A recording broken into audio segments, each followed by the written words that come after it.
আসসালামু আলাইকুম ওয়া রাহমাতুল্লাহি ওয়া বারাকাতুহু। বিসমিল্লাহ, আলহামদুলিল্লাহ, আসসালাতু ওয়াসসালামু আলা রাসূলিল্লাহ। সম্মানিত সুধী, আজকে আমরা চলুন দেখে নিই সূরা আসরের সরল অনুবাদ সহ কিছু কথা। তো কথা না বাড়িয়ে আমরা সরাসরি আলোচনা চলে যাই। আউযু বিল্লাহি মিনাশ শাইতানির রাজীম। বিসমিল্লাহির রহমানির রহিম। ওয়াল আসরি ইন্নাল ইনসানা লাফি খুসর ইল্লাল্লাযীনা আমানু ওয়া আমিলুস সলিহাতি ওয়া তাওয়াসাউ বিল হাক্কি ওয়া তাওয়াসাউ বিস সবর।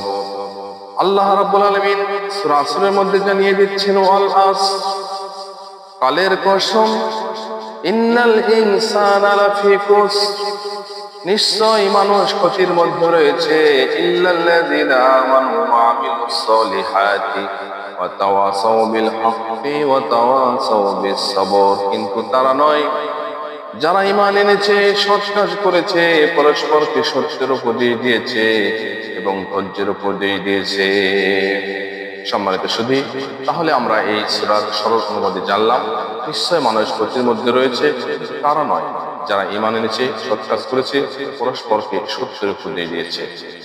মহান আল্লাহ রাব্বুল আলামিন আমাকে আপনাকে সকলকে সূরা আসরের সরল অনুবাদ অনুভব করার এবং এগুলো মান্য করার তৌফিক দান করুন। আমিন। আসসালামু আলাইকুম ওয়া রাহমাতুল্লাহি ওয়া বারাকাতুহু।